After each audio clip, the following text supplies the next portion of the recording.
اعوذ باللہ من الشیطان الرجیم، بسم اللہ الرحمن الرحیم۔ الحمد للہ رب العالمین، والصلاة والسلام علی سید المرسلین و خاتم النبیین، اما بعد۔ صحیح بخاری، باب کتاب الانبیاء، حدیث نمبر 3375،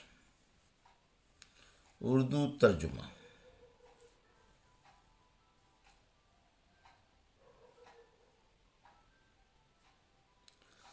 اللہ تعالیٰ نے سورہ نمل میں فرمایا، اور ہم نے لوط کو نبی بنا کر بھیجا تو انہوں نے اپنی قوم والوں سے کہا، کیا تم جانتے بوجھتے ہوئے برائیاں کرتے ہو؟ کیا تم لوگ خواہش کے ساتھ عورتوں کو چھوڑ کر مردوں کے پاس جاتے ہو؟ تم لوگ جاہل ہو۔ چنانچہ ان کی قوم والوں کو جب کوئی جواب نہ بن پڑا تو کہنے لگے، لوط کے ان ماننے والوں کو نکال دو، یہ بڑے پاک باز لوگ ہیں۔ چنانچہ ہم نے لوط اور ان کے گھر والوں کو بچا لیا، سوائے ان کی بیوی، کیونکہ وہ ان کے پیچھے ہی رہ جانے والوں میں سے تھی۔ پھر ہم نے ان پر پتھروں کی بارش کی۔ اس طرح ڈرائے ہوئے لوگوں پر پتھروں کی بارش بڑی بری تھی۔ سورہ نمل۔ ابو ہریرہ رضی اللہ عنہ سے روایت ہے کہ نبی کریم صلی اللہ علیہ وسلم نے فرمایا، اللہ پاک حضرت لوط کو معاف فرمائے، انہوں نے بہت بڑے سہارے یعنی اللہ کی پناہ حاصل کی تھی۔ لوط علیہ السلام کی قوم کی برائیوں اور بدکاریوں کا قرآن میں کئی جگہ پر ذکر ہے۔ جب اس قوم کی شرارتیں حد پار کر گئیں تو اللہ تعالیٰ نے ان پر پتھروں کی بارش کر کے انہیں ہلاک کر ڈالا۔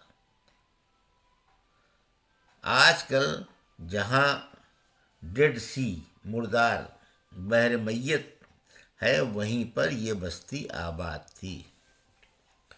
حدیث نمبر 3376، اردو ترجمہ۔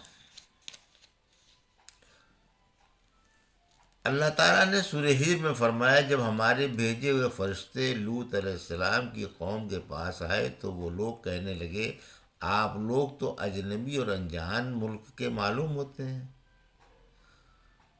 سورہ ہجر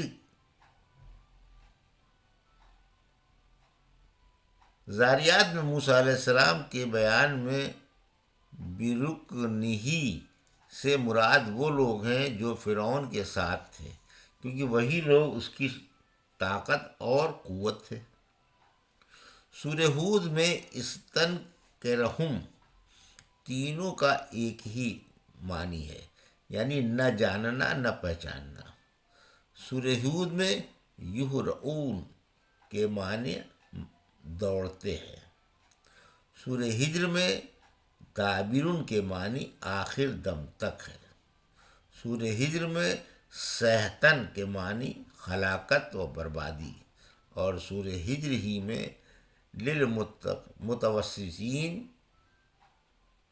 متوسمین کے معنی غور سے دیکھنے والوں کے لیے ہے۔ سورہ ہجر ہی میں لبی سبیلن کے معنی راستے میں کے ہیں۔ عبداللہ بن مسعود رضی اللہ عنہ سے روایت ہے کہ نبی کریم صلی اللہ علیہ وسلم نے فحل میں مدکر پڑھا تھا۔ یہ آیت سورہ قمر میں حضرت لوط علیہ السلام کے ذکر میں آئی تھی، اسی مناسبت سے یہاں ذکر ہے۔ حدیث نمبر 3377، اردو ترجمہ۔ اللہ تعالیٰ نے سورہ ہود آیت 61 میں فرمایا، ہم نے سمود والوں کی طرف ان کے بھائی صالح کو بھیجا۔ سورہ ہجر میں ہجر کا جو لفظ آیا ہے اس سے مراد سمود والوں کا شہر ہے، لیکن سورہ انعام میں بھی یہی لفظ آیا ہے، اس کے معنی حرام اور منع کی ہوئی چیز کے ہیں۔ اسی سے عرب کے محاورے میں بولا جاتا ہے، ہجرن مہجورن، یعنی حرام اور منع کی ہوئی چیزیں۔ اور یہ لفظ مکان کے لیے اور جس زمین کو گھیر دیا جائے جیسے دیوار یا باڑہ کے اس لیے بھی بولا جاتا ہے۔ اسی سے کعبہ شریف کے حتیم کو بھی ہجر کہا جاتا ہے۔ حتیم کا شبد میتوم سے بنا ہے، اس کے معنی ٹوٹا ہوا، کیونکہ وہ حصہ پہلے کعبے کے اندر تھا جس کے بعد میں توڑ کر باہر کر دیا گیا، اس لیے اسے حتیم کہا گیا ہے۔ جیسے قتیل سے مقتول بنا، اور مادہ گھوڑی کو بھی ہجر کہا جاتا ہے، اور اس کے معنی عقل اور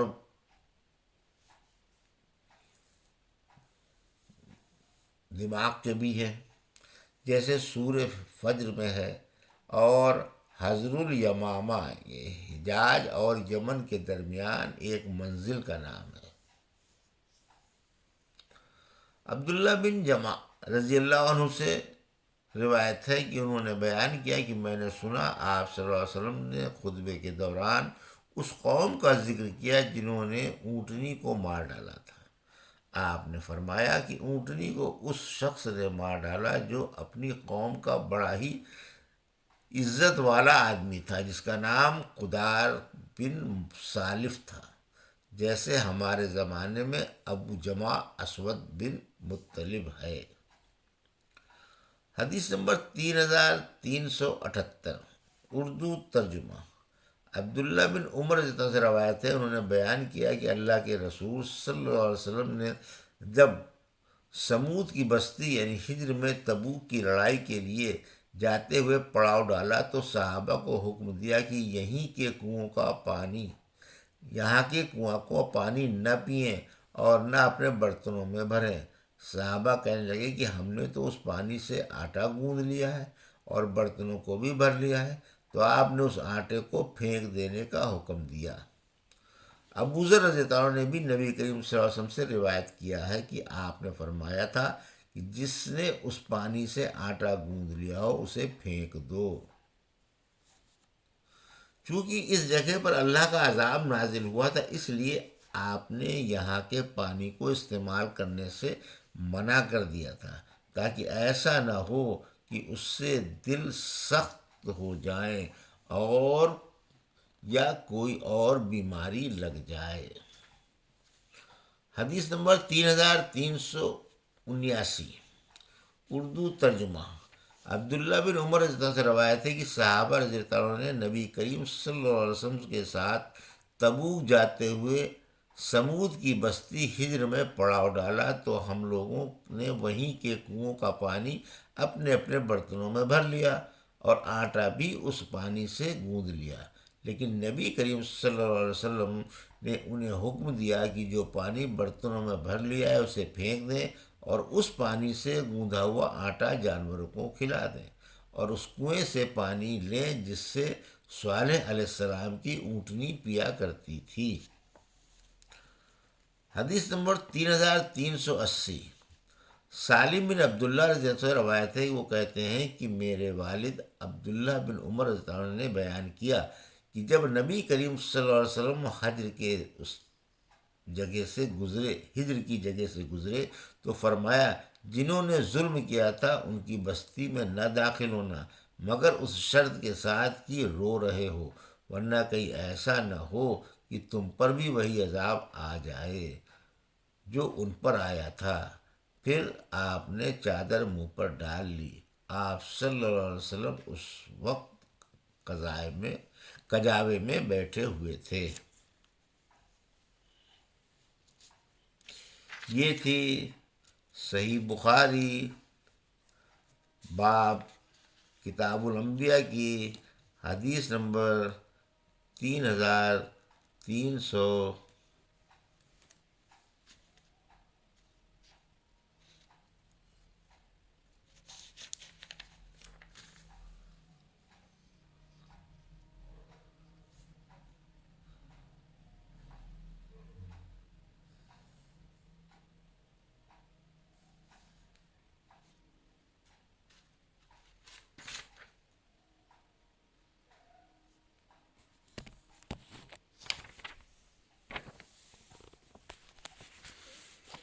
75 سے 3380 کا اردو ترجمہ جو ابھی آپ نے سماعت فرمایا۔ اللہ سے دعا ہے کہ اللہ ان حدیثوں کی صحیح سمجھ عطا فرما اور ان پر عمل کرنے کی توفیق عطا فرما۔ آمین یا رب العالمین۔